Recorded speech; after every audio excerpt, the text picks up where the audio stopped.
నమస్తే. శ్రీ గురుభ్యో నమ. శ్రీమాత్రే నమ. ఆదిత్యాయ చ సోమాయ మంగళాయ బుధాయ గురుశుక్ర శనిభ్యే రాహవే కేతవే నమ. శ్రీమాత శ్రీ మహారాజ్ఞి శ్రీమత్ సింహాసనేశ్వరి చిదగ్నిగుండ సంభూత దేవకార్య సముద్యత. అందరికీ నమస్కారం. ప్రతి మాసంలాగానే మరి ఈ మాసం అంటే జనవరి 2025 ఫిబ్రవరి మాసం గాను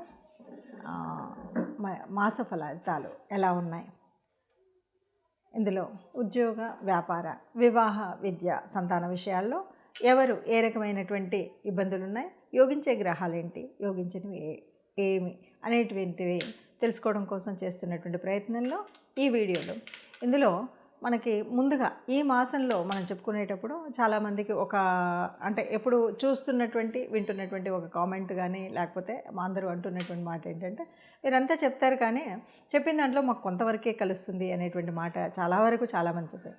ఇది మనం చేసేటువంటిది గోచార ఫలితము. గోచార ఫలితంలో పూర్తిగా ఎగ్జాక్ట్గా అంత ఉండదు. మనకెప్పుడు కూడా ఎవరి జన్మజాతక ఫలితాలు అయితే ఉంటాయో అవి ఎగ్జాక్ట్గా యాక్యురేట్గా చెప్పడానికి అవుతుంది. ఈ గోచార ఫలితాలు అనేవి కొంతవరకు మాత్రమే, అంటే కేవలం 30-40% మాత్రమే ఉంటాయి. దైవవశాత్తు మీకు గనక ఈ వీటితో పాటు జరిగేటువంటి దశ అంతర్దశలను బట్టి కొన్నిసార్లు మనకు చెప్పింది చాలా ఎక్కువగా కరెక్ట్ అనిపించవచ్చు. అయితే ఎప్పుడు కూడా గ్రహస్థితి ఏంటంటే ఏ రకమైనటువంటి గ్రహస్థితిలో ఏ స్థితి ఉంది అంటే ఏవైనా వాటి యొక్క యుతి లేకపోతే దృష్టి వీటన్నింటిని బట్టి మనం చెప్పుకునేటువంటి స్థితి కాబట్టి ప్రతీ నెల మారుతూనే ఉంటాయి. ఎందుకంటే కొన్ని దీర్ఘకాలికంగా చలనం చెందేటువంటి గ్రహాలు ఉన్నప్పటికీ మరికొన్ని ఇప్పుడు చంద్రుడు లాంటి వాడు 2.5 రోజులకు ఒక రాశి నుండి మారుతూ ఉంటాడు. అలాంటప్పుడు మనం ఎలా చెప్పుకుంటాం అనేటువంటిది కూడా ఉంటుంది. కాబట్టి వీటన్నింటిని దృష్టిలో పెట్టుకొని చెప్పేటువంటి ఫలితాలు కామెంట్ చేసేటప్పుడు కాస్త జాగ్రత్తగా చూసి చేయండి. కుంభరాశి ఇక ఫిబ్రవరి మాసానికి గాను ముందుగా గ్రహస్థితి ఎలా ఉంది ఈ మాసానికి అనేది కనుక చూసుకున్నట్టయితే, గ్రహస్థితిలో మనకు తెలుసు వృషభ రాశిలో గురువు ఉన్నాడు, అలాగే మిథునంలో కుజుడు, ఇక కేతు రాహులు ఇద్దరు కూడా కన్యలో కేతువు, మరి రాహు మీనంలో ఉన్నాడు. ఇక మకరంలో రవి, అలాగే బుధుడు. ఈ రవి బుధులు ఇద్దరు కూడా బుధుడు 12వ తారీఖు మారుతూ ఉంటాడు, రవి 13వ తారీఖు కుంభంలోకి మారడం అనేది కనిపిస్తుంది. ఇక మరి మీనరాశి అని చెప్పుకున్నాం, అందులో శుక్రుడు కూడా అక్కడే ఉంటాడు. ఇది ఈ మాసానికి గాను ఉన్నటువంటి గ్రహస్థితి. ఈ గ్రహస్థితిని బట్టి ఏ ఏ రాసుల మీద ఏ ఏ గ్రహాల దృష్టి ఉంది, ఎక్కడెక్కడ గ్రహాల యొక్క యుతి ఉంది అనేటువంటి దాన్ని బట్టి ఫలితాలు ఉంటాయి. 2025 ఫిబ్రవరిలో మరి తులారాశి వారికి ఎలా ఉంది అని కనుక మనం చూసినట్టయితే, తులారాశి వారికి లగ్నాధిపతి 6వ స్థానంలో ఉన్నాడు. అంటే కొద్దిగా స్త్రీలతో ఎవరైనా ఉంటే వాళ్ళతో పరిచయాలు అయినప్పుడు కానీ పాత వాళ్ళే ఉన్నప్పటికీ వాళ్ళతో అనవసరమైనటువంటి శత్రుత్వం పెట్టుకోవడం, అనవసరంగా వాళ్ళతో గొడవ పెట్టుకోవడం అనేటువంటి విషయంలో జాగ్రత్తగా ఉండాలి. ఎట్టి పరిస్థితుల్లో స్త్రీలతో గొడవ పడొద్దు అనేటువంటిది ఒక మంచి సూచన. అట్లాగే ఉద్యోగాలు, వాటిలో కూడా ఆ స్థానంలో ఉద్యోగం చేసే స్థానంలో వాటిలో ఉన్నటువంటి పక్కన ఉన్నటువంటి వాళ్ళు, పైన ఉన్న వాళ్ళు, కింద ఉన్న వాళ్ళతో అనుకోని గొడవలు వచ్చేటువంటి అవకాశం ఉంది. ఈ విషయంలో కూడా జాగ్రత్తగా ఉండాలి. అట్లాగే మనం ఏదైనా ఫైనాన్స్ విషయాల్లో అంటే ఏదో ఎవరికో ఎప్పుడో అప్పిచ్చాం, లేకపోతే ఇప్పుడు ఏదో తీసుకోవాలనుకుంటున్నాం, లేదు తీసుకున్నాం, లేదు మనం పూర్తిగా వాళ్ళకి తీసుకున్న దాన్ని ఇచ్చేసాం, అయినా గొడవ పడాల్సి వస్తుంది. ఎందుకంటే అప్పుడు ఇవ్వలేదు, ఇప్పుడు ఇవ్వలేదు. ఎందుకంటే మనం ఇచ్చినటువంటి వాటిలో లెక్క వాత లేదు. దానివల్ల ఏంటంటే గొడవలు అయ్యేటువంటి అవకాశం ఉంది. కాబట్టి ఈ విషయంలో ఫైనాన్స్ మ్యాటర్స్లో చాలా జాగ్రత్తగా ఎవరికైనా ఇచ్చినా తీసుకున్నా, ఇంతకుముందు ఇచ్చిన వాటిని ఇప్పుడు తీసుకునేటప్పుడైనా ఇంకెవరికైనా ఏదైనా ఈ ఫైనాన్స్ మ్యాటర్స్లో మీరు దూరకండి. అప్పుడు మనకి అనుకున్నది అనుకున్నట్టుగా చాలా బాగుంటుంది. ఇక వీటితో పాటు ఇంకొక విషయం ఏంటంటే, ఏదో రకంగా స్థానం మారేటువంటి అవకాశం ఉంటుంది. స్థాన మార్పిడి అంటే అది ఉద్యోగం వల్ల అవ్వచ్చు, లేదు ఏదైనా లాంగ్ టూర్ వల్ల అవ్వచ్చు, లేదు కొన్ని రోజులు ఆ ఇల్లు అక్కడ నుండి మారేటువంటి అవకాశం రావచ్చు. ఇలా మనకు తెలియకుండా స్థాన మార్పు అనేటువంటిది ఉంటుంది. స్థాన మార్పు అంటే ఇల్లు మారడం అవ్వచ్చు, లేకపోతే ఆ వీధి మారడం అవ్వచ్చు, లేదు అంటే గృహం మారడం అనేటువంటిది ఉండొచ్చు. ఇది ఎన్ని రకాలుగా అంటే ఒక ఉద్యోగం వల్ల అవ్వచ్చు, లేదు ఉద్యోగం కాదు ఇంకేదైనా అంటే మనం ప్రమోషన్స్ మూలంగా అంటే ప్రమోషన్ ఉద్యోగంలోకి వస్తుంది. అలా కాకుండా దీర్ఘ ప్రయాణాలు తీర్థయాత్రలు వెళ్తూ ఉంటారు కొంతమంది, లేదు అక్కడ ఉన్నటువంటి ఏరియాలో ఏదో కన్స్ట్రక్షన్స్ అవి వచ్చాయి, ఆ గోల భరించలేకపోతున్నాం మారచ్చు. ఇలా ఏదో ఒక రకంగా స్థాన మార్పు అనేటువంటిది కనిపిస్తాయి.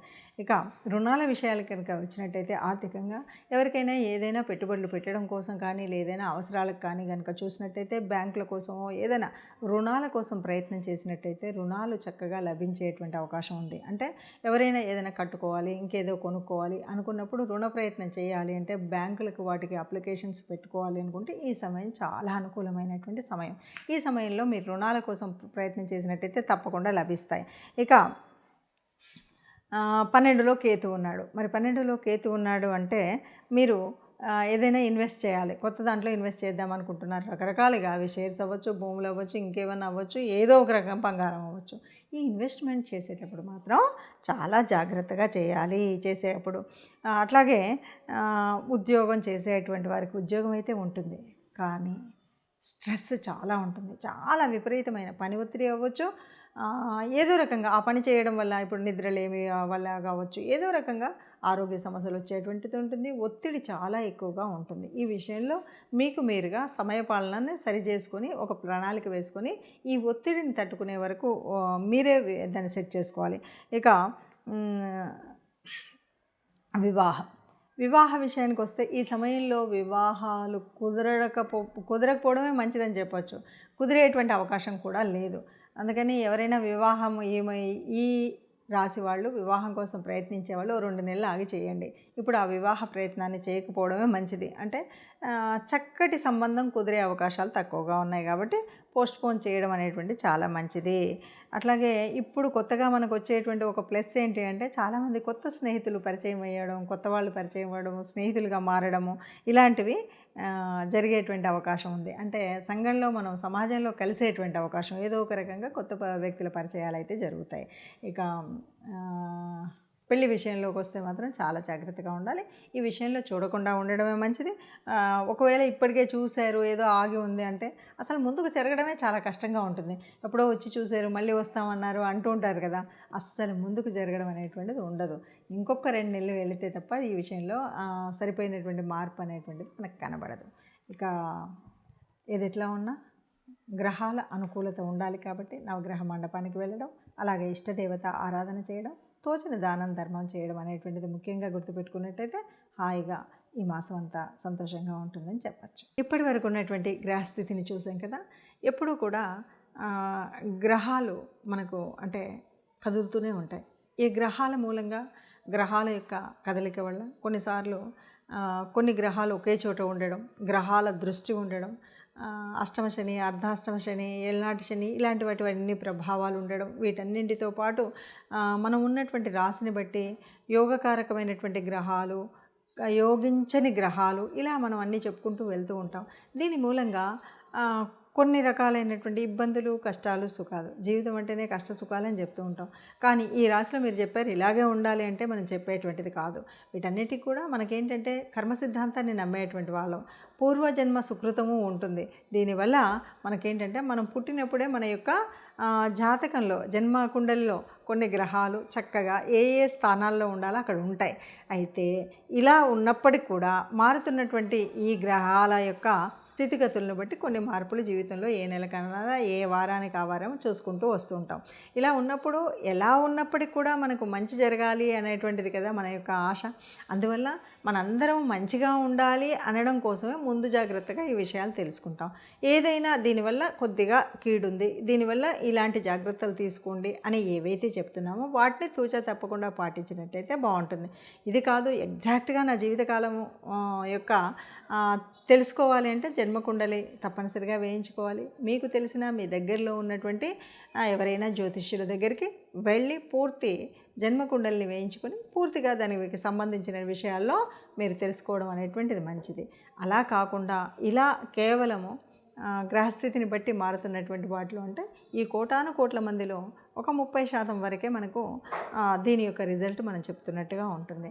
కాబట్టి అందరూ మంచిగా ఉండాలన్నదే ఆశ. ఆ మంచిగా ఉన్న వాళ్ళలో మనము ఉండాలి అన్నదే మన కోరిక. అందరూ హాయిగా ఆనందంగా సుఖంగా ఉండాలి. సర్వే జనా సుఖినో భవంతు. నమస్తే.